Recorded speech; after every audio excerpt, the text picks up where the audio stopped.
l'histoire commence le 1er février 2014, où Loire en transition, qui avait été créée 3 ans auparavant, s'est regroupé avec les Colibris. Il y avait un groupe Colibri à l'époque sur le bassin stéphanois, et en se regroupant Loire en transition et les Colibris, on a invité 35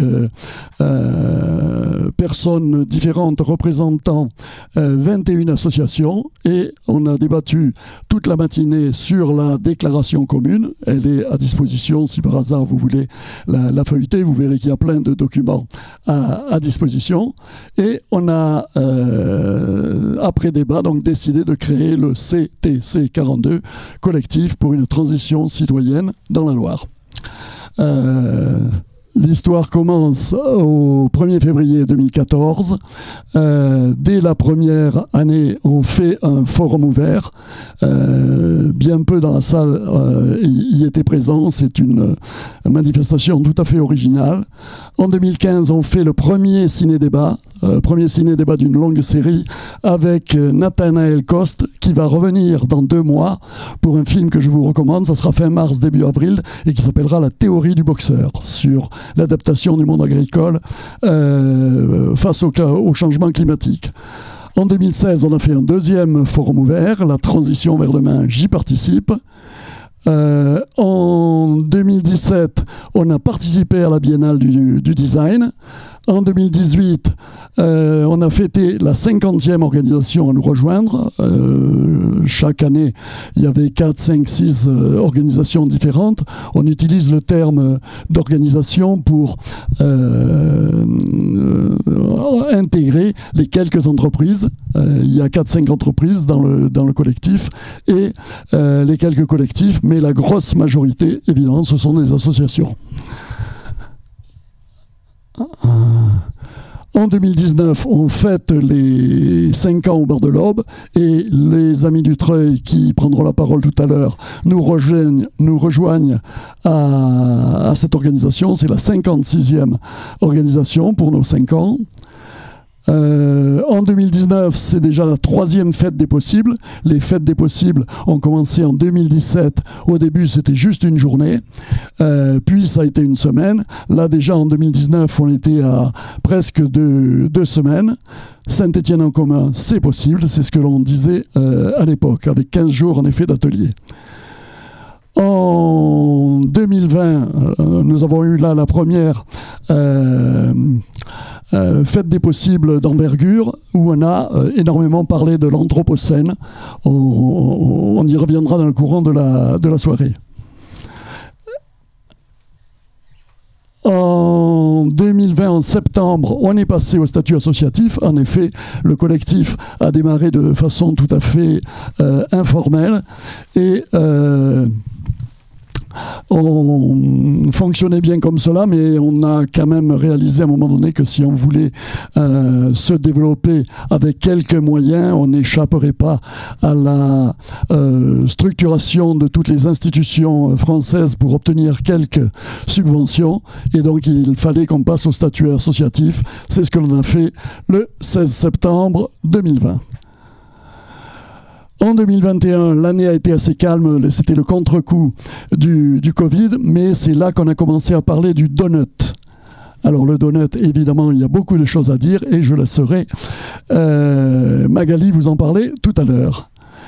En 2022, là, ça a été vraiment une fête des possibles particulièrement dense, puisqu'on s'est étalé sur 3 semaines. Il y a eu 38 événements, des conférenciers qui sont venus de Paris, de Lyon, et des universitaires locaux. Elle a été particulièrement riche, encore avec une dominante sur l'Anthropocène.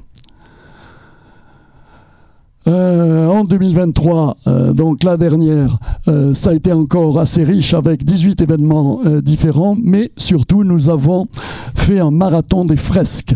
Alors un certain nombre dans la salle, je les ai repérés, ont déjà fait la fresque du climat, d'autres ont fait la fresque de la biodiversité, certains la fresque de la ville, certains la fresque du numérique, il y en a même qui ont fait la fresque du sexisme, et d'autres la fresque des résistances. Certains ont fait l'atelier Inventons nos vies bas carbone, où est l'animateur? Là, il se cachait par là, il est là. D'autres ont fait l'atelier 2 tonnes. J'en ai encore fait un hier soir au bar de l'Aube. Et ça s'est terminé par une Deep Time Walk, une marche du temps profond, où pendant 4 km 6, on a parcouru les 4,6 milliards d'années de la Terre. Voilà. Il y en aura d'autres, pour ceux que ça intéresse, il y aura d'autres ateliers 2 tonnes, sans doute fin mars, début avril, et une marche du temps profond. Il en est programmé une en avril à Andrézieux-Bouthéon. En 2024, on continue, et on continue entre autres avec les ciné-débats. On a accueilli Yanis Youluntas, j'ai reconnu quelques têtes qui étaient présentes le 28 janvier.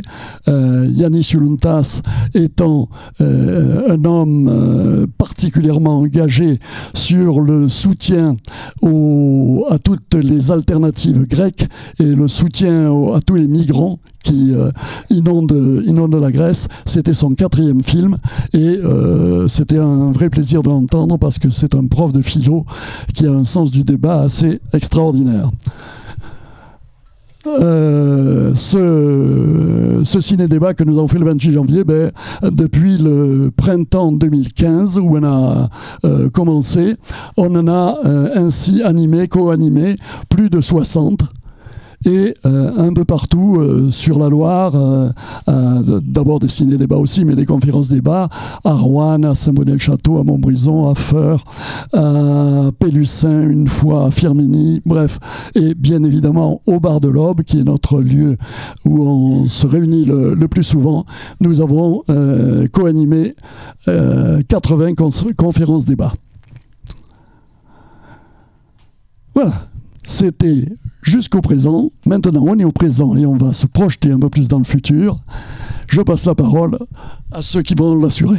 Magali. Alors le futur, le présent, plus cette année, un petit peu, quels sont les projets en cours ouverts au CTC et auxquels on convie tous ceux qui veulent y participer. Donc on s'appuie en fait sur ce Donuts comme visuel. On l'aime bien parce que c'est un cadre de réflexion qui a été proposé par une américaine, une économiste, et qui permet de calculer nos empreintes de vie selon différents axes. Et donc ça nous permet un petit peu de voir l'ensemble des sujets de société qu'il faut qu'on aborde tous ensemble et dont on doit discuter. Parmi ces sujets, il y en a plusieurs qui ont été traités depuis 2 ans en partenariat avec l'enseignement supérieur et la recherche, où on va chercher des étudiants motivés, mais aussi des données. Et on essaye de fédérer les connaissances de manière à pouvoir permettre aux gens de gagner des capacités. On ne pourra pas ouvrir cet espace de réflexion, cet espace où on ne se fait pas déposséder de sa décision, si on n'est pas capable de comprendre tous les sujets de société qui sont importants. Et ils sont recensés un petit peu sur ce Donuts. Alors au centre, il y a le plancher social, c'est-à-dire ce qu'on doit aborder au jour d'aujourd'hui et ce qu'on doit donner aux gens pour constituer un cadre plaisant de vie et acceptable de vie. Et le plafond écologique, c'est évidemment le maximum de dépenses auxquelles on a droit. C'est-à-dire qu'on ne peut pas empiéter pour faire nos vies, pour vivre nos vies. On ne peut pas empiéter sur ce qu'on n'a pas, et donc on doit respecter les ressources. On doit respecter le vivant autour de nous. Et ça nous donne un petit peu ce cadre de pensée. Alors ça peut être décliné dans les organisations, dans chacune des associations. Ça peut être décliné dans un hôpital. Il y a l'hôpital de Lille, par exemple, qui est en train d'utiliser ce Donuts pour essayer de repenser ses activités dans un cadre plus durable. C'est utilisé par des villes comme Valence Agglomération, comme Genève, comme Bruxelles, évidemment, qu'il a lancé en premier en Europe, et pour essayer de penser les choses. Donc réunir un petit peu tout ce qu'on a besoin de savoir pour traiter du sujet, le faire ensemble, évaluer notre empreinte carbone locale et s'assurer qu'elle est bien dans cet anneau vert d'espace sûr et juste pour l'humanité. Et voilà. Alors cette année, on s'intéresse plus particulièrement à 3 sujets. Le premier, donc, c'est la résilience urbaine.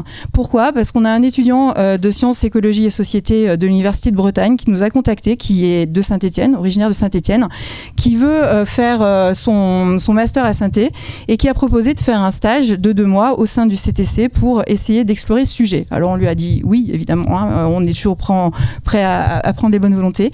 Donc voilà, donc les questions sont celles qui sont en bleu ici, c'est-à-dire les recensements, savoir quels sont les acteurs, quelles friches, quels sont les espaces disponibles, exploitables à toutes nos envies dans ce cadre. Qu'est-ce qu'on pourrait en faire, les limitations actuelles, pourquoi les essais précédents n'ont pas marché. Par exemple, je pense aux incroyables comestibles et d'autres projets qui ont eu lieu dans ce cadre. Donc voilà, donc on va s'intéresser à la résilience. On va le faire avec tous les acteurs qui le veulent et sans doute dans des cadres plus larges, hein, bien évidemment plus larges que le CTC. Le deuxième, c'est l'axe eau.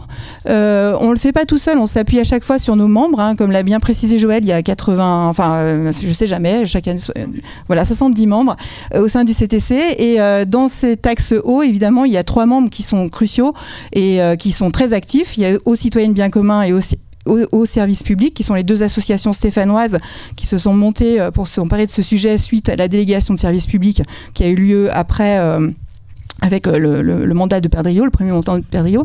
Et donc du coup, et puis aussi, donc le dernier acteur, c'est les Amis du Treuil qui vont parler juste après moi, donc je ne vais pas m'étendre sur le sujet, avec leur beau projet qui s'appelle Partage-eau. Donc l'idée du CTC, c'est pareil, c'est réunir les données, les informations, les connaissances, faire ce qu'on appelle un observatoire citoyen, un centre de ressources argumentaires qui est disponible à tous, où on essaye de s'approprier toutes les données qui sont nécessaires pour réfléchir, et puis pour construire des plaidoyers, et pour aller contrecarrer peut-être l'adhésion, reprendre possession de la décision. Voilà. Je répondrai à vos questions après. Ensuite, dernier axe, l'axe santé, parce qu'il y a eu, suite à la réunion proposée par Vincent et suite donc à les 50 ans de la sécurité sociale, je vais y arriver, donc avec le nouveau commissariat pour la nouvelle sécurité sociale, le projet de sécurité sociale alimentaire, etc. Il y a eu toute une réflexion sur monter un centre de santé communautaire à Saint-Étienne, réfléchir sur ce sujet santé. Et puis par ailleurs, il y a tout ce qui nous arrive avec les pesticides, et évidemment on est concerné comme tous les territoires. Et on a un étudiant de l'école des mines de Saint-Étienne qui veut faire son prosite là-dessus, donc on a décidé de continuer à travailler là-dessus. Voilà, donc ça c'est les 3 axes sur lesquels on travaille aujourd'hui. On a travaillé sur l'énergie, on a travaillé avec l'Observatoire des bâtiments, notamment les axes passés. Donc petit à petit, on s'intéresse à chacun de ces sujets, et évidemment tous les autres qui pourraient émerger et qui ne sont pas encore dans ce donut peuvent aussi être traités au sein du collectif si les gens le souhaitent, et s'il y a des gens pour les animer, pour les porter, pour les faire vivre. Voilà.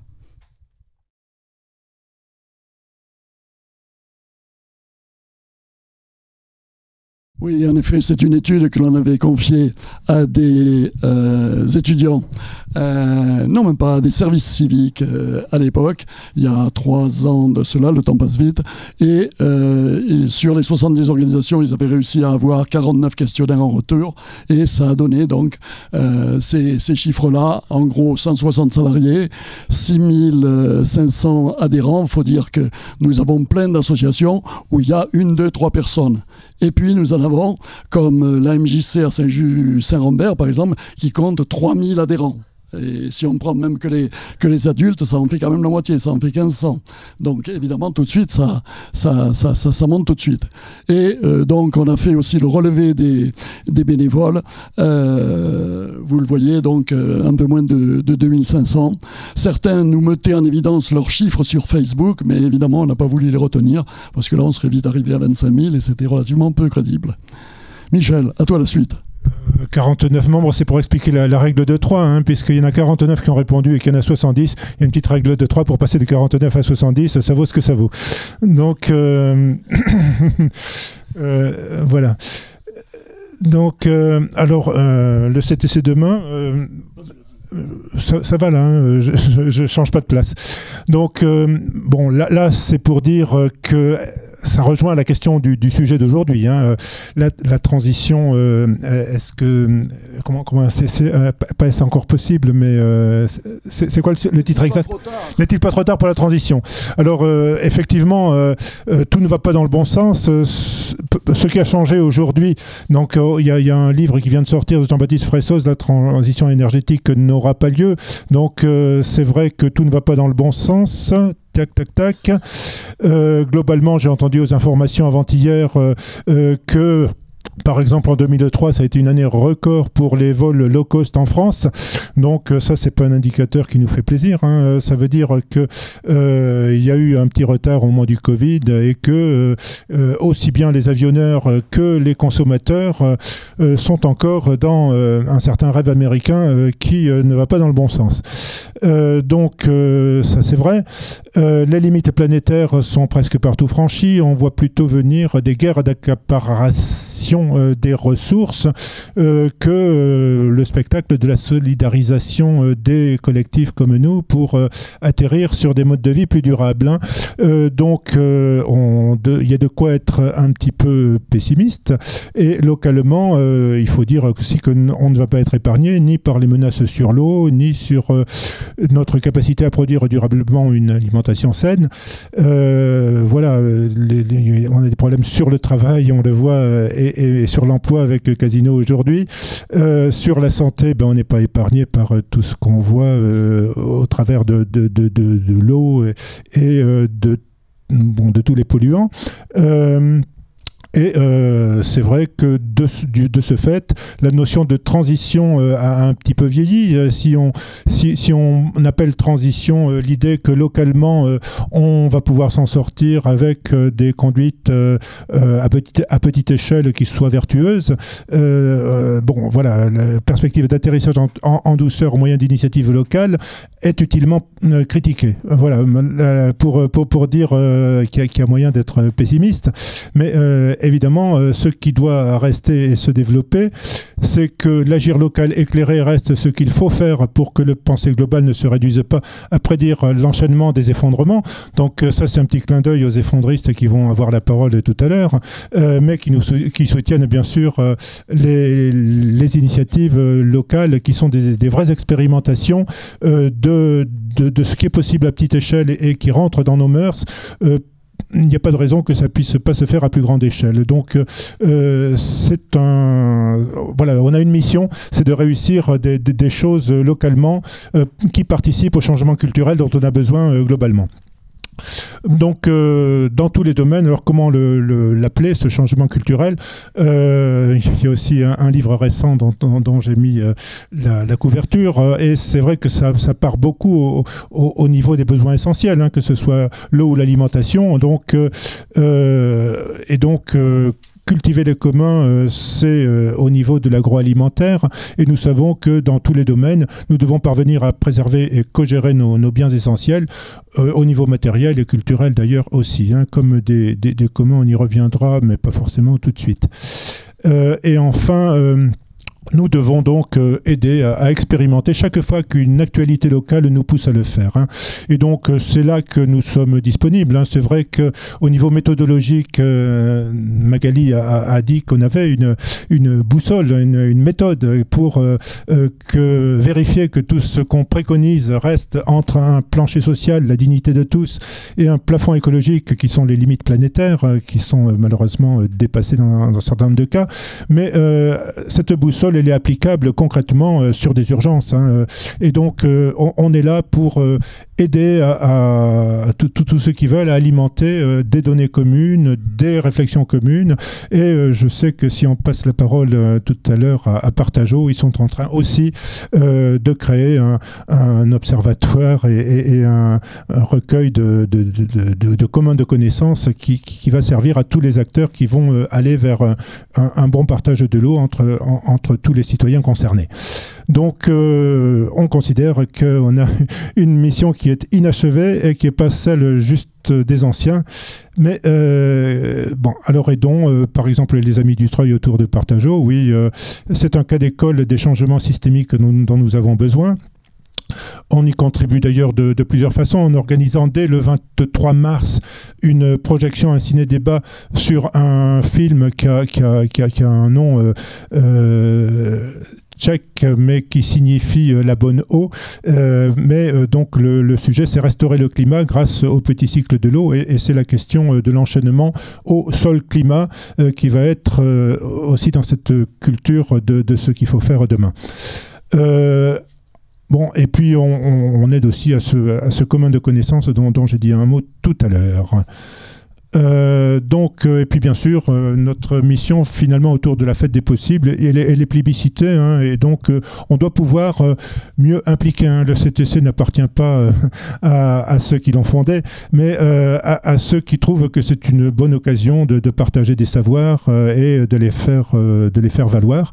Donc on n'est pas les seuls acteurs de la transition, on le sait très bien, et on est là pour aider. Hein.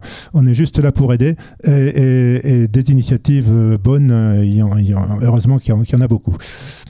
Voilà. Donc, tu passes la parole à qui tu veux, Joanne. Petite introduction en termes de vocabulaire.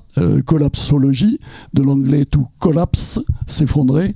Le mot est pas encore très vulgarisé, mais il est apparu en 2015 à travers un livre de Pablo Servigne, qui a écrit avec son copain Pascal Stevens, Raphaël Stevens, merci. Comment tout peut s'effondrer, petit traité de collapsologie à l'usage des générations présentes.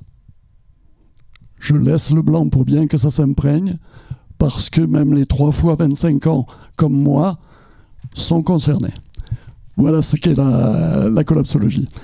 Anthropocène, c'est à l'occasion d'un congrès des géologues en l'an 2000 qu'un certain Paul Crutzen, alors que tous les géologues étaient là à débattre et en disant mais tout va trop vite, mais tout change trop vite, l'Holocène est en train de s'accélérer, il a eu ce mot à un moment donné en disant messieurs, nous ne sommes plus dans l'Holocène. L'Holocène qui est ce dans quoi nous sommes censés vivre depuis la dernière glaciation. Sur le dernier tertiaire, je vous les enfile rapidement: Paléocène, Miocène, Éocène, Oligocène, Pléistocène et Holocène. Nous sommes censés vivre dans l'Holocène, mais non. Justement, depuis 2 siècles maintenant, il y a une quasi-unanimité avec les géologues. Nous vivons dans l'Anthropocène, anthropos du grec l'homme, anthropos, l'âge de l'homme. Voyons voir. L'Athénée du futur, ça c'est un terme tout nouveau qui vient d'émerger et je ne m'étalerai pas dessus, juste pour les curieux qui voudront en savoir plus sur la petite fiche où vous avez signé. Vous aurez qu'à réécrire à côté dans l'observation Athénée du futur.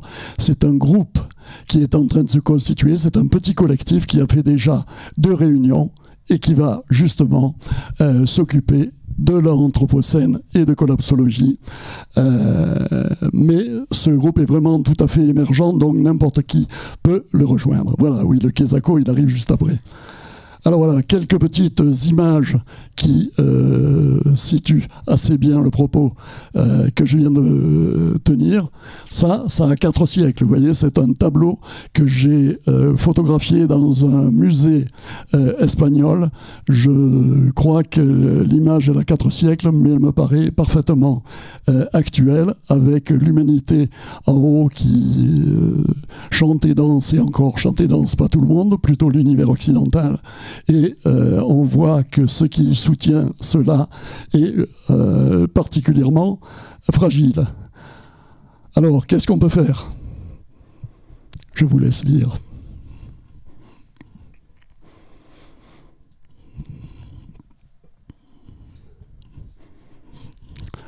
Je crois que je n'ai pas besoin de beaucoup de commentaires. Ah, là, ça va peut-être être un peu difficile pour ceux du fond. Je vous le dis. Plus on augmente notre capital poisson, moins il y en a dans l'océan. Moins il y en a dans l'océan, plus la valeur de notre poisson augmente. On a donc intérêt à vider l'océan. Tu comprends? Et l'ours répond, et quand il n'y aura plus de poissons dans l'océan, comment veux-tu bâtir ton bonheur avec une attitude aussi négative? Bref, un très rapide résumé de notre monde libéral. L'exemple même de la civilisation automobile qui est encore dominante sur toute la planète. 11 jours, ils ont été bloqués 11 jours dans cet embouteillage. Et on peut se dire, mais c'est incroyable toutes les files de voitures qu'il y a. Pour quelqu'un qui, comme moi, a eu la chance d'aller en Chine il y a 6-7 ans, je n'ai pas pu faire autrement que de le voir, puisque à Pékin, il y a la petite avenue de Pékin, c'est 3 voies dans chaque sens. L'avenue assez courante, c'est 5 voies dans chaque sens. À un moment donné, sur une passerelle, on voyait 7 voies dans chaque sens. 2 voies pour tourner à droite, 2 voies pour tourner à gauche, et 3 voies pour aller tout droit. Bref, c'est ça qui donne ces images-là, jusqu'où et jusqu'à quand.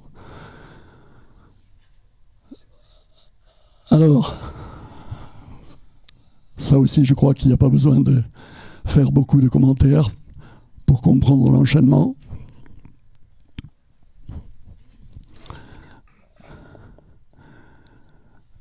Celle-là non plus. L'exploitation des ressources, là en l'occurrence c'est le bois, mais quand je ne sais pas si certains d'entre vous connaissent Aurore Stéphane, c'est une scientifique qui a fait une étude très approfondie sur les mines au niveau mondial. Ce que fait l'exploitation minière au niveau mondial va traduire dans les 10-15 ans qui viennent un niveau de pollution largement comparable à ce qu'a fait le pétrole depuis 30 ans. Et donc c'est l'exploitation des ressources au sens large. Évidemment, ce n'est pas que l'industrie du bois comme on le voit là. Et tout ça, évidemment, ça se traduit par une empreinte écologique sur la capacité terrestre qui fait que la planète a de plus en plus de mal à supporter. Alors, comment réagit-on d'une façon générale? Eh bien, on préfère tous, l'humanité préfère un mensonge réassurant, un mensonge rassurant sur la porte de droite, le film, que An Inconvenient Truth, une vérité qui dérange. 2005, c'était le titre du film d'Al Gore. Un certain nombre ont dû le voir, mais vous voyez qu'il n'y a pas beaucoup de monde qui préfère aller voir la vérité qui dérange. Et pourquoi tout cela?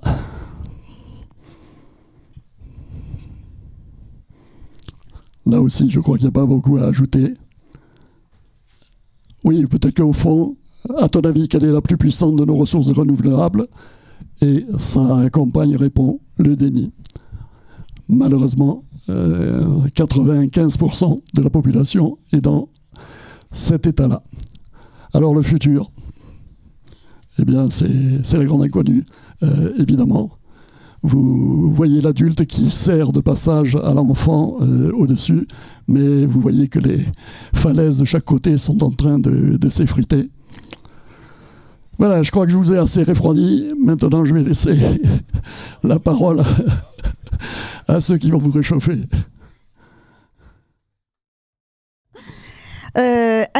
Voilà, je représente Groseille et Ciboulette, un collectif qui est né en 2015 et qui va aussi avoir 10 ans. Et voilà, en 2015, c'est un groupe d'amis de tout âge, hein, je représente pas les plus jeunes, et qui est conscient des enjeux environnementaux et pratiquant de la transition, qui voulaient élargir leurs pensées, qui voulaient confronter leurs idées, agir ensemble pour faire transition. Alors, ils ont décidé, on a décidé, le collectif a décidé d'essayer d'élargir ça en confrontant ces idées au grand public. Et donc, on a décidé de faire chaque année un festival qu'on a appelé Groseille et Ciboulette. Alors, pourquoi Groseille et Ciboulette? Ça représente pas grand-chose dans l'imaginaire collectif. Par contre, ça évite les clichés écolos et ça apporte la légèreté, la créativité, ce dont on a tous besoin. Alors, comment ça fonctionne? On a mis en place un fonctionnement collégial, hein, comme beaucoup, on essaye. La gouvernance partagée, c'est pas toujours facile, mais on essaye, on apprend. Et on élabore un festival annuel ouvert au grand public. Une sorte de forum, de débat d'idées, fait de conférences, de tables rondes, d'ateliers et de festivités, pour que justement les choses qui sont parfois lourdes qu'on aborde, qu'il y ait aussi de la convivialité, de la fraternité entre nous. On fonctionne sans subvention et pourtant on est fiers d'avoir eu Pablo Servigne et Thomas Dansbourg en visioconférence avec nous, et pour rien. Alors, qu'est-ce qu'on y fait? Pendant l'année, avant le festival qui a toujours lieu en septembre, on prospecte, on réfléchit, on recherche ensemble pour proposer un programme qui explore le changement. Changement personnel, relationnel, comportemental et citoyen, pour maintenir l'habitabilité de notre planète. Oui, on y croit encore. Comment on évolue? Alors, on a beaucoup alerté au cours de ces 9 précédents festivals. On a alerté, on a informé, on a démontré toutes les solutions qui étaient possibles en matière d'alimentation, d'énergie, d'habitat, d'économie, de solidarité. Et le champ des possibles est vraiment ouvert. Mais cette année, c'est plus de la transition dont on parle, mais de la transformation. Notre fil conducteur sera « Osons les transformations pour une terre de vie et de liens ». Levons les freins au changement. On sait ce qu'il faut faire. Maintenant, il faut y aller. Merci. Bon, bonjour. Je tiens à excuser Bruno Regain qui m'a demandé de le remplacer au pied levé. D'où mon absence de papier. Je n'ai rien à lire. Je suis désolé. Je vais vous parler un peu de Planfoy en transition. Alors, je vais d'abord planter le décor. Planfoy, c'est un petit village qui est à côté de Saint-Étienne, 1000 habitants, 6 km de Saint-Étienne, donc avec un fort risque de village dortoir. Et par contre, on a une particularité, c'est qu'on a une bonne vingtaine d'associations, 15-20 associations, qui sont toutes fédérées au sein d'une méga association qui s'appelle la Maison pour tous. Et nous avons une bibliothèque municipale où on a, sur 1000 habitants, on en a quand même 400, 450 qui sont inscrits à la bibliothèque. Ça vous fera comprendre un peu les actions qu'on fait ensuite. Alors, Planfoy en transition, ça a commencé à peu près juste avant la crise Covid. Donc, il y a eu ça a un peu stagné. Et là, c'était des petites actions. Ça a commencé par des jardins partagés et des jardins au sein des écoles. Ensuite, il y a eu un développement des cafés couture. Alors, c'était où les gens de Planfoy, il n'y a pas que des dames, se rencontrent et ont monté des projets pour de la couture partagée, pour du recyclage de tissus, pour aider les gens. On a aussi un comité solidarité qui s'occupe des migrants sur Planfoy, donc pour aider ces gens-là en couture et autres. Donc ça, petit à petit, c'est monté en puissance. Ensuite, le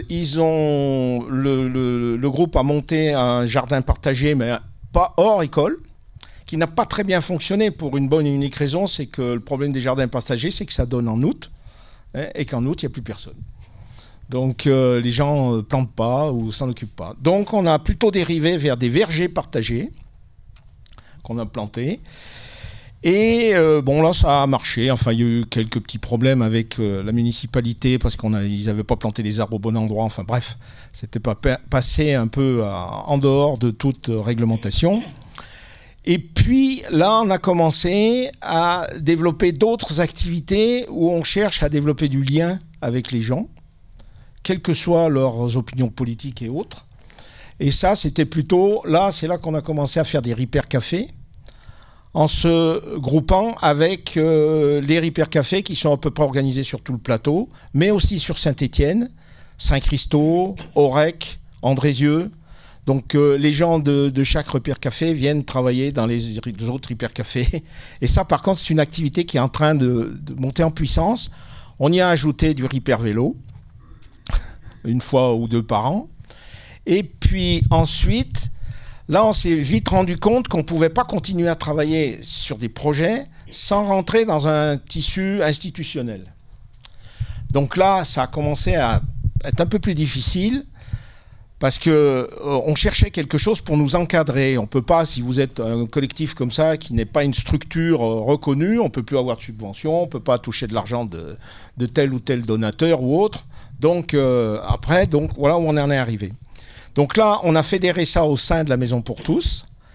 Et la Maison pour tous, avec la Maison pour tous, ça nous a permis aussi de développer, pas des activités, mais des rencontres, ce qu'on appelle les rencontres de la bibliothèque, où justement on fait venir des gens, notamment pour des conférences sur la sécurité sociale de l'alimentation, des conférences sur la vidéosurveillance, enfin bref, ce type de conférences pour faire réfléchir les gens. Donc, bon, ma conclusion, moi, elle sera assez simple, hein, puisqu'on me dit que c'est la conclusion. Ma conclusion, elle est assez simple, c'est que, en fait, on s'est rendu compte tout de suite qu'on ne peut pas monter ce type de collectif sur un petit village comme ça sans avoir au moins des relations avec les collectivités territoriales. On s'est vite rendu compte que si on a de bonnes relations avec les collectivités territoriales, ben ça se passe bien, il n'y a pas de problème. Si on n'a pas de relation, bon, on arrive à se débrouiller, on rentre dans un tissu associatif. Par contre, s'ils sont contre, alors là, ça devient très, très difficile. Voilà. Donc, écoutez, on essaye de se débrouiller comme ça. Voilà. Bonjour tout le monde, enchanté, merci de l'invitation. Je suis Thomas Benoît, je suis le coordinateur de la Fabrique de la Transition, qui est un groupement de structures sur Saint-Étienne et alentours. En quelques minutes, forcément, je vais être un peu incomplet, devoir aller vite, mais en gros, ce qu'on peut dire là, ça va être déjà raconter pourquoi la Fabrique de la Transition et qu'est-ce que c'est. Donc, je vous l'ai dit, c'est un groupement de structures, donc majoritairement des associations, des coopératives. On est une vingtaine de structures qui sont membres donc de la Fabrique de la Transition, mais beaucoup plus avec lesquelles on bosse. Être membre, c'est pas l'essentiel. Pourquoi ces structures se sont mis ensemble? Pour mettre des moyens en commun, pour mutualiser, c'est le premier un peu mot d'ordre de la Fabrique, et le deuxième mot d'ordre, ça va être de bosser ensemble et surtout de faire des choses ensemble. Donc le mot-clé, c'est coopération, et pour nous la coopération, c'est déjà une transition en soi, faire autrement un peu des choses, arrêter cette mise en concurrence, cette rivalité, que ce soit entre structures, entre organisations ou également entre êtres humains, pardon. Ensuite, pourquoi on fait ça? C'est pour répondre à un certain de constats et de problématiques qui ont été repérés sur le territoire. Ces constats, ils vont pas beaucoup vous surprendre. Les constats ont été faits entre 2015 et 2020, en gros. Il y a beaucoup d'initiatives à Saint-Étienne et alentours. Il y a une forte vitalité alternative. Elle est forte aujourd'hui, elle est forte historiquement. Les ambitions de tous ces projets, ces initiatives citoyennes, elles sont énormes. L'envie d'aller plus loin aussi, mais elles sont fragiles, ces initiatives, et elles subissent un manque de moyens, voire de soutien aussi parfois. Donc voilà, on est parti un peu de ces constats. C'est pour ça qu'on s'est dit qu'on allait faire des choses plus ensemble, mettre des moyens ensemble, et donc 3 un peu niveaux d'intervention qui sont dans les missions de la Fabrique. Ça va être de renforcer tout ce qui existe déjà, éviter qu'il y ait des structures qui craquent, et répondre aux besoins de développement des structures aussi. Aller tous ensemble et se dire que c'est important que le territoire soit maillé en divers projets.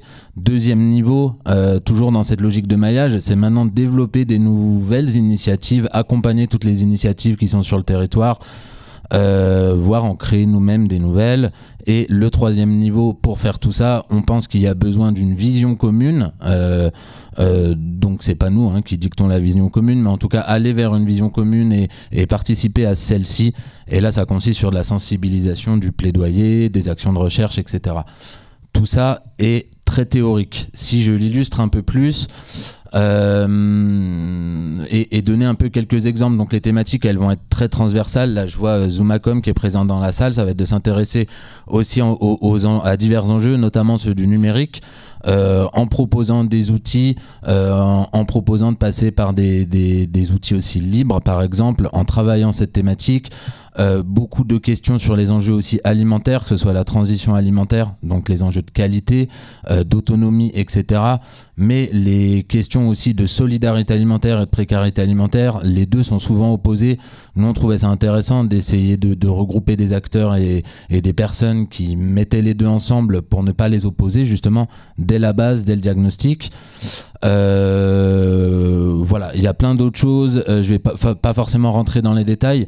Juste pour vous illustrer sur un projet en ce moment qui nous semble bien répondre à la question qui est posée, et j'ai entendu déjà des teasings où des gens en parlaient, mais avec un d'autre, on est en train de mettre en place sur Saint-Étienne une expérimentation locale, enfin une initiative locale de sécurité sociale de l'alimentation. Voilà, une bonne façon de regrouper tous les enjeux dont on parle depuis le début. Enjeux d'alimentation, enjeux de précarité. N'oublions pas les enjeux sociaux et les enjeux démocratiques, parce que la crise aujourd'hui, elle est aussi démocratique. Donc ensemble, venons aussi re-questionner tout un tas de choses, le système, la structure dans laquelle on est pris. Voilà, donc il y a une expérimentation sur Saint-Étienne, une initiative. Si vous, on est donc nous la fabrique dans un collectif qui porte ça, qui réunit des assemblées toutes les 6 semaines.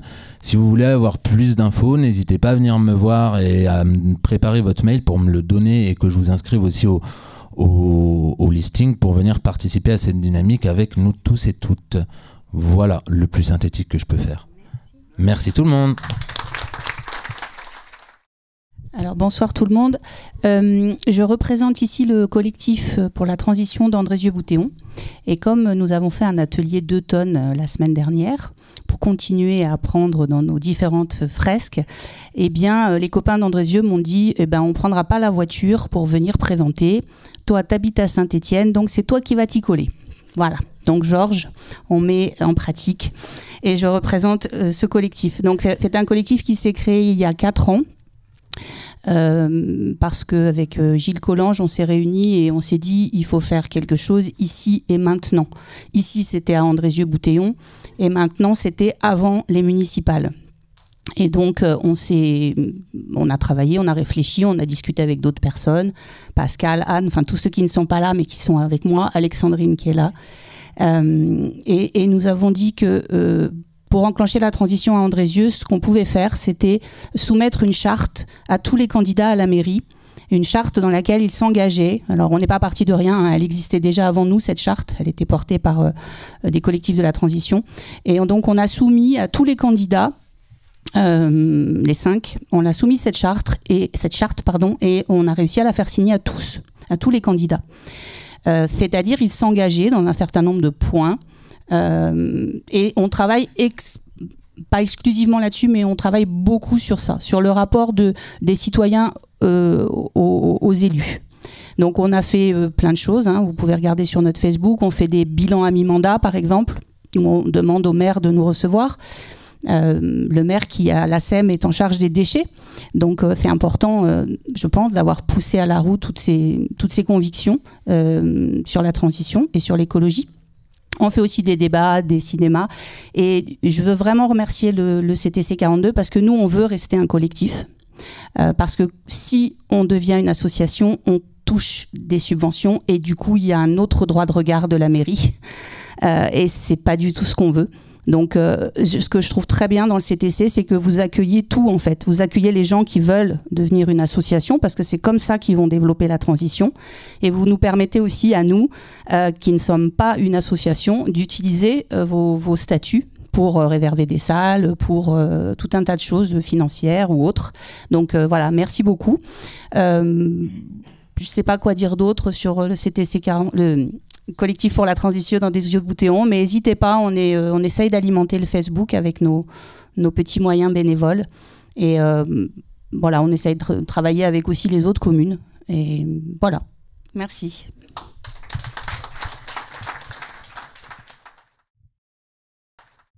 Bonsoir. D'abord, je vais faire le lien avec ce que disait tout à l'heure Martine. Donc, est-ce qu'il est trop tard? C'est la question du CTC. Enfin, je crois qu'on le sait tous. Hein, quand on se bat, on n'est jamais sûr de gagner, mais quand on se bat pas, on est sûr de perdre. Donc, c'est un petit peu l'idée de base de beaucoup, je crois, tous autour de la table, mais aussi du Treuil. Donc, le Treuil, je vais prendre 2 minutes et demie pour dire ce que c'est en gros. Alors, il y a des collègues adhérents, enfin des personnes adhérentes ou amis très proches du Treuil, donc je les salue. Et je leur demande de me pardonner d'être un peu bavard. Et puis je garderai 2 minutes et demie sur Partageau parce que on a eu des appels du pied insistants de Magali, de Michel et de Joël. Donc dire un petit peu où on en est très rapidement. Donc en 2 mots, c'est parti d'une initiative paysanne, donc des paysans de la Confédération paysanne qui disent à un moment donné, il y a l'occasion d'acheter une ferme. Est-ce qu'on peut en faire un projet qui pourrait peut-être dépasser l'agriculture? Des gens se réunissent, des tas d'associations paysannes et non paysannes, et puis finalement, il est décidé de casser la tirelire des bénévoles, donc et un appel à des dons, à des prêts citoyens qui va permettre en 1 an et demi d'acheter un corps de ferme. La ferme n'a plus d'activité agricole depuis longtemps et c'est parti de l'idée d'un lieu emblématique de l'agriculture paysanne, c'est-à-dire un autre modèle agricole, vous l'avez bien compris, que ce que nous propose l'agriculture industrielle.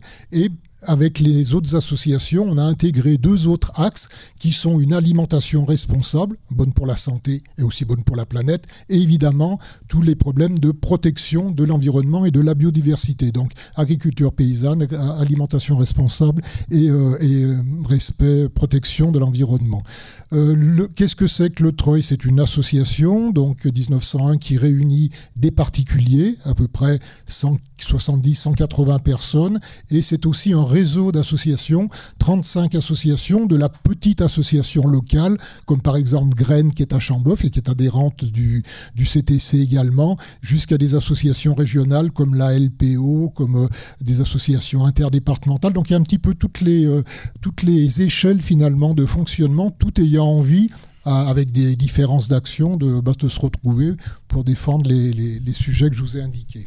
Donc on a acheté cette ancienne ferme, c'est devenu un tiers-lieu rural avec quelques aides de l'État, parce que nous on n'est pas contre, on estime qu'on a un aspect d'intérêt général et que quand il y a des subventions, c'est nos impôts. Donc il n'y a pas de raison que les impôts servent simplement à payer des milliards à Air France ou à d'autres. Donc en tant qu'association, on n'a aucun scrupule à demander des fonds publics, simplement, comme les paysans nous le disent, il ne faut pas mettre les œufs dans le même panier. Donc on essaye de diversifier les sources pour ne pas être dépendant politiquement de l'un ou de l'autre. Donc voilà, c'est un réseau qui travaille maintenant, qui s'est créé en 2018, qui travaille de plus en plus sur des projets. Bon, il y a autour des projets alimentaires territoriaux, la protection des terres naturelles agricoles. On travaille avec Vers de Terre sur le printemps de l'agriculture paysanne. On a aussi on fait tout un travail autour de l'arboriculture, mais on met aussi en place des actions d'information, de sensibilisation du grand public. Et une des actions phares, je passe maintenant à Partageau, c'est aussi une idée d'un paysan qui, à un moment donné, en 2021, avant les étés caniculaires qu'on a connus en 2022 et depuis, qui nous dit il y a un vrai problème de l'eau, mais on ne va pas pouvoir le porter seul en tant que paysan ou à la Confédération paysanne. Est-ce que le Treuil pourrait être l'outil, le couteau suisse qui pourrait permettre de travailler? On a trouvé l'idée pas con, utile, importante, et on s'est lancé sur un petit collectif qui a permis de mettre en place une action 2023 qui a plutôt rencontré un grand succès, enfin un succès assez intéressant quand même, hein, avec un forum à Chamboff. Et à partir de là, il y a eu la volonté de poursuivre et d'élargir. Donc jusqu'à maintenant, il y avait un collectif de 9 associations départementales ou locales qui portaient un COPIL, un comité de pilotage qui porte Partageau 2024 et suivante. Et depuis ce matin, on pense qu'il y a une 10e association qui va nous rejoindre puisque France Nature Environnement, dont on a des membres intégrés, nous a demandé officiellement de pouvoir participer au travail. Donc on est en train de voir entre nous, mais a priori, on pense que France Nature Environnement pourrait nous rejoindre. Donc en fait, qu'est-ce que c'est que Partageau? C'est l'idée d'un dialogue, finalement, d'une montée en compétence, d'une connaissance de la problématique de l'eau, apaisé, un dialogue apaisé, parce qu'on pense que si on ne fait rien, ça va dégénérer, comme il y a eu comme il y a eu des drames dans les Pyrénées, comme il y en a eu encore l'année dernière et en 2022 dans le Marais Poitevin. Donc l'idée d'échange et d'un dialogue apaisé, on espère que ça peut permettre de commencer à prendre en compte la complexité, le fait qu'il n'y a pas qu'un usager de l'eau, mais qu'il y en a une multitude, et qu'il faut à un moment donné se poser la question de comment on répartit équitablement l'eau qu'on considère, comme beaucoup d'autres, comme un bien commun. Donc voilà un petit peu l'idée de départ. L'année dernière, on a donc réuni à peu près 17 ou 18 professionnels qui sont venus témoigner. On a découvert des petites pépites, des utilisations tout à fait inattendues ou peu connues ou pas du tout connues de l'eau. Donc c'était intéressant. Volontairement, l'année dernière, on n'a pas donné la parole aux citoyens. On voulait qu'ils entendent tous des témoignages de métropole, des 17 professionnels, des représentants de l'État et du département. Mais cette année, la Partageau, on se donne maintenant un deuxième niveau qui est de dire les citoyens, les citoyennes et les citoyens ont toute leur place là-dedans et il faut vraiment qu'ils soient présents autour de ces sujets de l'eau. Donc on travaille avec un projet beaucoup plus ambitieux, avec des ateliers d'intelligence qui vont utiliser les outils de l'intelligence collective pour pouvoir permettre de donner la parole dans toute la Loire à toute personne intéressée sur les sujets de l'eau. Alors, pour éviter d'être simplement dans les solutions, dans le yaka faucon, l'idée, c'est de dire, il va y avoir un travail à partir de ces outils d'intelligence collective, mais il va y avoir aussi des événements, des conférences, des ateliers qui vont permettre d'apporter de l'information pour que le public intéressé puisse monter en compétence et devenir crédible et progressivement un peu plus expert de l'eau, pour pouvoir après peser auprès des décideurs publics sur les choix qui sont à faire pour l'utilisation de l'eau. Donc on a eu un premier atelier, plusieurs personnes y étaient présentes fin janvier avec une quarantaine de personnes qui ont travaillé sur les différentes problématiques et on lance à partir de mars des ateliers qui vont être un petit peu sur toute la Loire, appuyés sur les associations du comité de pilotage. Il va donc y avoir aussi toute une série d'événements et ça débouchera à l'automne, on n'a pas encore fixé la date, sur un autre colloque, un autre forum d'une journée où là, effectivement, il va y avoir non seulement des témoignages, mais aussi il y aura la place des citoyens après tout le travail participatif qui aura été fait ce printemps dans les prochains mois. Donc c'est un projet assez intéressant et on pense que c'est un des outils qui va permettre de dire l'eau, le sujet de l'eau ne doit pas être géré simplement par la préfecture, les syndicats agricoles ou les professionnels de l'industrie, mais ça doit devenir un objet commun autour d'un bien commun, d'un sujet totalement citoyen. Voilà, je crois que je vais en rester là pour pas trop dépasser, parce que Joël va me...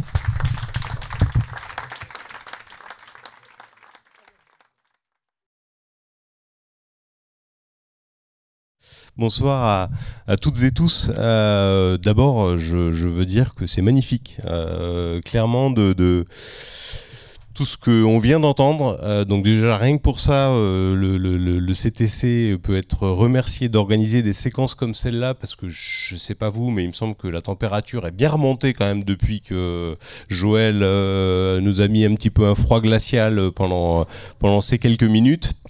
Et je trouve que c'est quand même des moments qui font du bien quand on se retrouve et qu'on voit la diversité des initiatives, la richesse de ce qui se passe et cette belle humanité qui semble-t-il partage en tout cas une conscience de ce qu'on est en train de vivre et de ce qu'on est en train de traverser. Alors voilà, donc je m'appelle Benoît, je viens de Châteauneuf-sur-Loire, qui est une petite ville de 8000 habitants, située en région Centre-Val-de-Loire, à côté d'Orléans.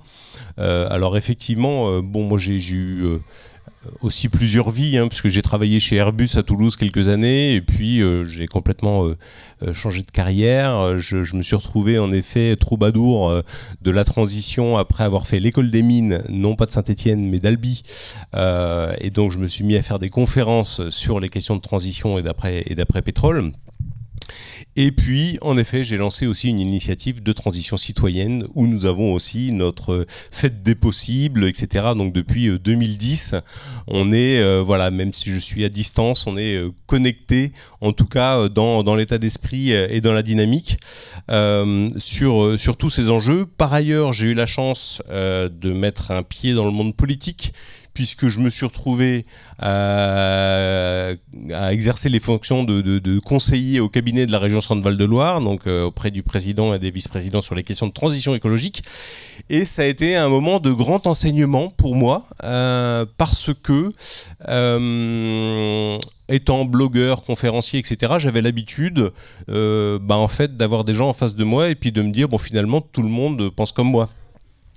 Sauf que la première fois que j'ai mis les pieds dans l'hémicycle d'un conseiller régional, je me suis assez rapidement rendu compte que 99% des gens qui étaient dans cette salle ne pensaient pas du tout comme moi. Et donc ça a été un petit peu un choc où je me suis dit, en fait, a priori, aujourd'hui, ça ressemble à ça la démocratie. C'est-à-dire que, eh bien, j'évolue quand même dans un monde où l'essentiel des gens qui dirigent et qui font la politique, eh bien, sont des gens qui ne pensent pas comme moi. Et il faut que j'arrive à composer avec ça. Donc ça a été voilà, une petite révélation. J'ai fait ça pendant 3 ans, j'ai traversé la période Covid comme nous toutes et tous, et en ressortant de cette aventure politique, eh bien j'ai pris conscience de comment dire, de la limite du message que je faisais passer aussi. En tant qu'ingénieur, je faisais des conférences en montrant des graphiques, des pics pétroliers, les émissions de gaz à effet de serre, etc. etc. Et bon, bref, des graphiques, des tableaux et tout ça. Et puis par ailleurs, j'ai fait un certain nombre de rapports prospectifs. J'ai fait le scénario 100% renouvelable négawatt pour celles et ceux qui connaissent, pour la région Centre-Val de Loire. Donc des tableurs gigantesques avec l'équilibre énergétique heure par heure entre 2012 et 2050, donc avec des tableaux Excel monstrueux, etc. Bon. Donc c'est passionnant techniquement, etc. Mais en fait, concrètement, ça n'a pas du tout changé la vie des gens autour de moi. Et donc là, je me suis dit, on a quand même un petit souci.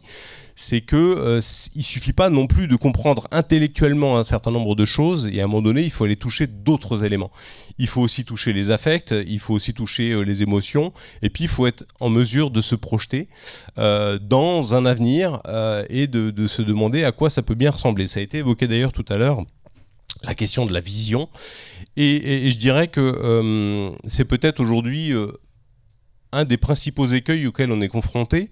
Depuis tout à l'heure, je ne sais pas combien de fois on a dit le mot transition.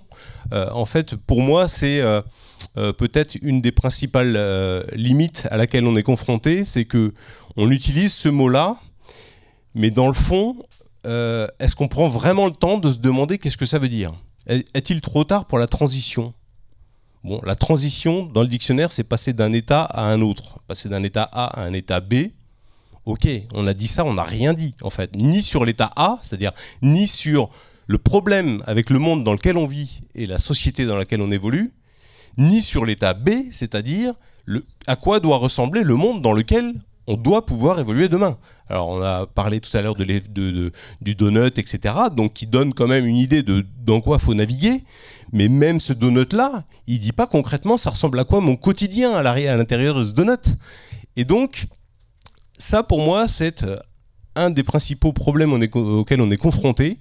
Et pour avoir accompagné aussi quelques collectivités, on se rend compte que une des raisons pour lesquelles, justement, on se bute à cette question des transformations profondes et systémiques, c'est parce qu'on met sous le tapis les désaccords qu'on peut avoir sur les questions de transition. On se dit oui, ok, on fait la transition, bon, on est ville en transition, d'accord, mais dès qu'on commence à discuter de, ok, alors est-ce que ça veut dire la décroissance, est-ce que ça veut dire low-tech, est-ce que ça veut dire la croissance verte, bref, à quel endroit on se situe par rapport à tout ça, eh bien, on peut se retrouver dans des vraies difficultés.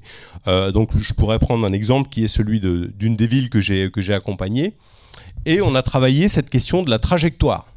En fait, la mise en trajectoire, c'est un des éléments fondamentaux de la transition. C'est d'où on vient et où est-ce qu'on a envie d'aller ensemble. Il faut pouvoir mener ce travail-là si on veut parler de transition. puisqu'on part d'un état et on veut aller vers un autre. Eh bien, on a fait cet exercice de trajectoire et déjà, on a regardé d'où on venait et donc on les a fait travailler sur quels étaient les événements marquants de la ville dans l'histoire passée et puis dans le présent sur les enjeux de transition. Et il y avait un élément qui était, il fallait construire un décathlon sur des terres agricoles en pleine zone périurbaine. Eh bien, des personnes ont dit, en fait, le fait que le projet ait été annulé était un élément évidemment positif d'un point de vue de la transition. Et puis d'autres ont dit, et notamment des adjoints de la municipalité qui étaient porteurs de la transition, ont dit mais en fait c'était un drame économique pour notre territoire le fait que ce projet soit annulé. Sauf qu'en fait, on n'en parle pas. Et donc, on reste avec ce truc de, en fait, on n'est pas d'accord sur ce que ça veut dire la transition sur notre territoire, puisqu'il y en a qui considèrent qu'artificialiser, faire 4000 places de parking sur une terre agricole, en fait, c'est une bonne chose pour le territoire, même si c'est une ville en transition, et puis d'autres non.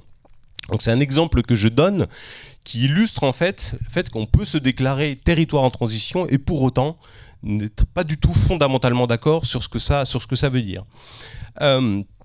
Alors si je part de cette expérience, de cette question de la vision que l'on peut partager. J'ai envie de partager aussi avec vous ce que j'ai découvert au travers d'un territoire qui vous ressemble au moins sur cette histoire minière, qui est le territoire de Losangoel. Je ne sais pas si certaines ou certains d'entre vous ont entendu parler de cette petite commune du bassin minier dans le nord de la France. Et voilà, donc j'ai eu la chance d'aller y passer 2 jours et d'observer. Je pense que c'est un des rares territoires sur lesquels il est possible d'observer le changement systémique, c'est-à-dire vraiment la transformation, le fait que dans le regard des gens, on voit qu'il s'est passé quelque chose à cet endroit-là. Et ça, j'ai pu le voir nulle part ailleurs. J'ai vu plein de territoires où, super, on a fait une chaufferie biomasse, il y a des panneaux solaires, etc. On a une AMAP, il y a un certain nombre d'initiatives qui se portent. Mais quelque chose qui a transformé fondamentalement les gens, la population et le regard qu'ils portent sur leur territoire, sur la manière de vivre, eh bien c'est un des rares endroits où j'ai eu l'occasion de le voir. Alors ça a pris 40 ans, cette transformation. C'est au moment où les mines ont fermé, ils se sont engagés dans un processus culturel qui a été profondément transformateur. Et du coup, c'est cette expérience-là qui, aujourd'hui, a été observée par l'ADEME et qui a fait de Losangoel un démonstrateur de la conduite du changement.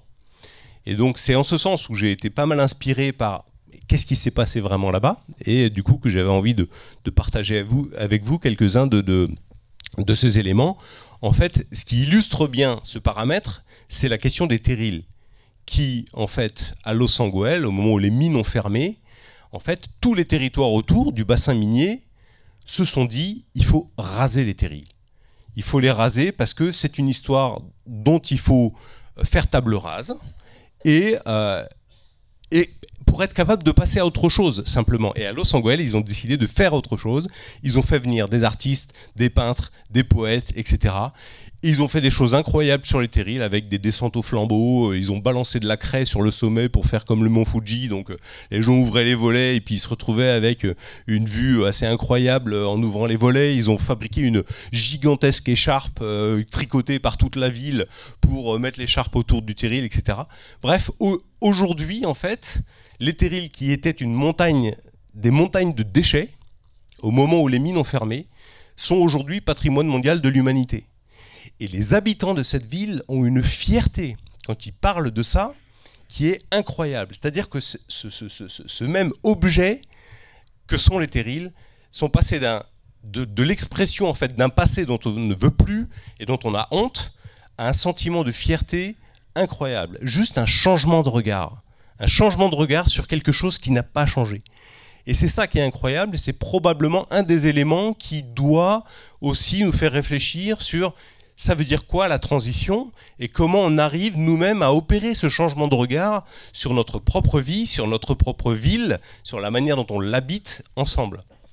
Et donc, parce que je ne sais pas si j'ai encore beaucoup de temps, j'ai encore un petit peu de temps, mais en gros, il y a 5 dimensions qui sont, qui sont les dimensions de la conduite du changement par ce qu'on appelle la mise en récit. Je vous ai donné la première, qui était cette question de la trajectoire. Il est indispensable de travailler collectivement cette trajectoire pour savoir d'où on vient, être fier du territoire dans lequel on vit, et puis définir ensemble une étoile, un endroit où on a envie d'aller ensemble pour ensuite poser les étapes qui vont permettre de l'atteindre. Donc ça, c'est le premier élément. Le deuxième élément, c'est la communication sincère. Il faut pouvoir, évidemment, partager ça. Alors, à Los Angeles, typiquement, le slogan, c'était « du noir au vert ». Bon, c'est un slogan qui, en quelques mots, donne une intention. Ça ne veut pas dire que tout le monde est d'accord avec ça, loin de là. Et l'habitant qui habite dans un quartier qui est tout bétonné, tout goudronné, avec des déchets qui traînent partout, qui n'arrive pas à payer sa facture d'énergie, etc., et qui voit un slogan « du noir au vert », il dit « bon, vous rigolez, quoi ». Et donc, l'idée, c'est aussi de pouvoir ne pas être un slogan qui s'impose, mais un slogan qui propose et qui fait que derrière, on reçoit les réactions et on permet justement de voir comment ça peut se traduire vraiment dans la vie des gens. Donc cette question de la sincérité, elle est fondamentale. Il ne s'agit pas juste de balancer des slogans et en face de n'avoir aucune correspondance avec les gestes, et je pense que c'est un vrai problème aussi que nous avons aujourd'hui avec un certain nombre même des fois de politiques publiques ou d'intentions qui sont portées, où on dit « ah c'est formidable, il faut faire ça, etc. » Et en fait, en vrai, quand on regarde ce qui se passe, c'est pas du tout ça la réalité, et de fait, on est déconnecté. Donc c'est bien communication sincère, on communique sur l'intention, sur la trajectoire qu'on a envie d'atteindre, et on communique aussi largement pour donner envie, pour embarquer justement notre entourage sur justement cette intention et ces choses qu'on a envie d'atteindre. Le troisième élément, c'est l'élément de la coopération. Ça a été évoqué tout à l'heure aussi, l'importance de la coopération, de sortir toute une histoire de compétition, évidemment, mais pas que de compétition, c'est-à-dire de spécialisation, de travail en silo, par compétence, par thématique, où vous allez dans n'importe quelle d'ailleurs collectivité, si vous allez au conseil régional, vous allez avoir la direction de l'environnement, la direction de l'économie, la direction des transports, etc., etc. Et puis donc chacun a sa spécialité, puis surtout, on évite de se parler. Surtout, on ne parle pas le même langage, parce que nous, en plus, on s'occupe des vrais sujets, alors qu'eux, quand même, c'est sympa ce qu'ils font, mais ce n'est pas des vrais sujets non plus, bref. Donc, en fait, aujourd'hui, le fonctionnement de la société est un peu organisé comme ça, en silo, et absolument pas de manière transversale. C'est pas facile, la transversalité. Mais en fait, si on n'arrive pas à dépasser ça, on va avoir vraiment du mal à passer ce cap de la transformation. Encore une fois, je reprends ce mot systémique, c'est-à-dire ce truc qui fait que dans nos bases, dans nos fondements, on les transforme. On ne dit pas juste on pose des panneaux solaires ou juste on fait une piste cyclable. On dit on change nos modes de vie, et ça veut dire que nos modes de pensée évoluent, ça veut dire que nos modes d'être au monde évoluent. Et donc ça ne peut pas passer par juste des fonctionnements techniques et complètement séparés. Et la coopération aussi, ça veut dire assumer les conflits. Je parlais tout à l'heure de la difficulté dans une ville à discuter d'un projet d'aménagement sur une zone agricole, etc. Si on se dit, en fait, ça c'est un problème, on ne va pas être d'accord, donc on n'en parle pas, et si on n'accepte pas de mettre ça au travail et de le dépasser, en fait, on en reste à faire vaguement ce qu'on peut appeler du développement durable, d'accord ? C'est-à-dire, on va tomber d'accord sur des petits trucs consensuels.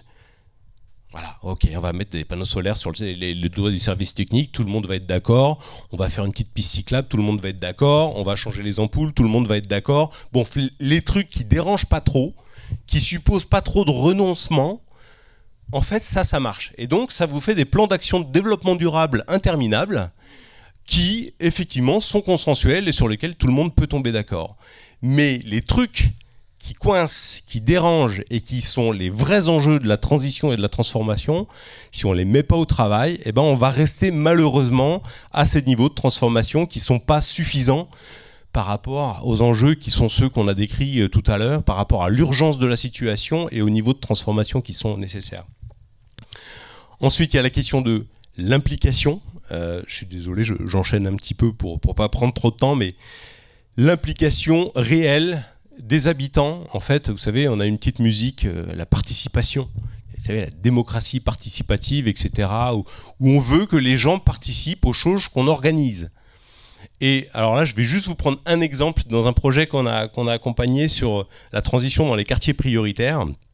J'aurais malheureusement pas trop le temps de développer, mais c'était vraiment une expérience passionnante. Comment on aborde cette question des transitions dans les quartiers, pour moi, ça a été extrêmement passionnant. Mais bref, on a travaillé avec, c'est un projet européen, donc avec quartier italien, un quartier en Espagne, et puis un quartier à Tours qui s'appelle le Sanitas.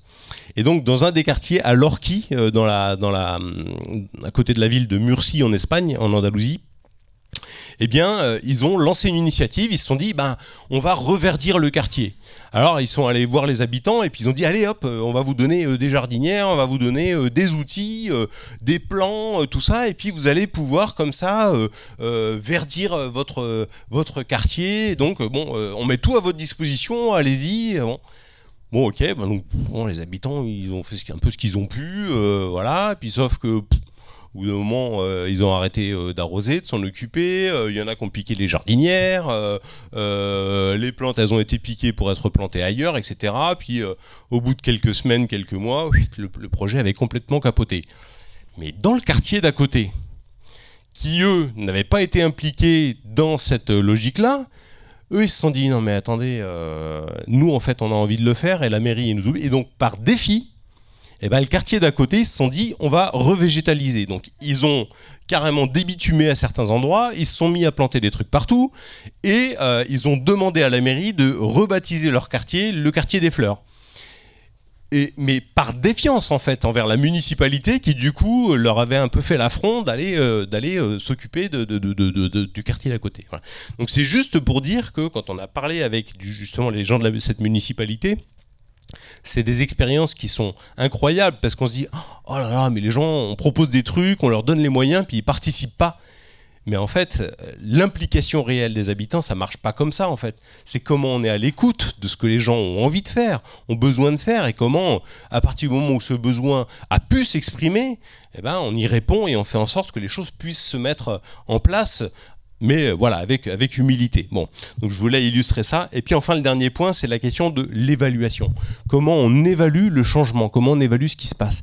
Là, aujourd'hui, en fait, moi j'ai entendu des choses incroyables, extraordinaires, qui se passent sur votre territoire. Où est-ce qu'on les entend? Où est-ce qu'on les voit? Alors, aujourd'hui, vous savez, on est dans une société un peu techno, où, par exemple, on aime bien faire des bilans carbone, comptabilité carbone. Tonnes équivalent carbone, les tonnes équivalent CO2, etc. Donc là, on vous remplit des tableaux Excel dans lesquels on vous met justement des équivalents de ce que votre vie, en fait, en fait rentrer votre vie dans un tableau, et puis de manière à voir est-ce que concrètement ça répond. Alors donc c'est hyper intéressant, et moi j'adore par exemple Inventons nos vies bas carbone, c'est un outil que j'adore utiliser, etc. Donc je dis pas qu'il en faut pas, je dis juste qu'en fait ça ne suffit pas à traduire ce qui se passe dans la vie des gens. Et pour ce que dit un ami à moi qui est membre justement et directeur de la Fabrique des Transitions, qui est issu de l'expérience de Los Angeles, c'est ce qui compte vraiment ne se compte pas toujours, mais se raconte. Comment on met en place des moyens de faire apparaître, de mettre en lumière les choses qui sont en train de se transformer sur les territoires pour faire en sorte qu'ils soient inspirants, qu'ils donnent envie, qu'ils sortent de l'anonymat ou de la marginalité.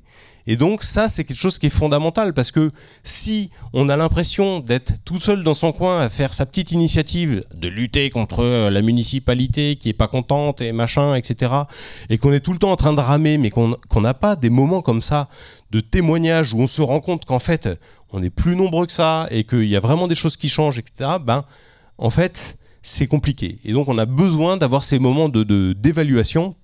Et je vous donne juste là aussi un exemple, et puis j'en terminerai par là. Le quartier du Sanitas à Tours, voilà, avec lequel on a travaillé sur la mise en récit et cette conduite de changement, il y avait des gens qui n'avaient pas les moyens de se payer à manger. Ils travaillent d'ailleurs sur la sécurité sociale alimentaire aussi dans le quartier. Bref, il y en a qui faisaient les invendus à la fin du marché. Bon, tout le monde connaît le principe, hein, voilà, je vais à la fin du marché, puis ce qui n'a pas été vendu, plutôt que ça parte à la poubelle, hop, je me le mets dans mon panier, etc. Mais en fait, ceux qui faisaient ça, ils le faisaient un petit peu la tête basse, et puis voilà, ils allaient récupérer ce qu'ils pouvaient, puis ils rentraient chez eux vite fait. Et ils l'ont institutionnalisé. Ils ont le centre social, ils ont ramené des tentes carrément, et puis ils ont organisé le ramassage.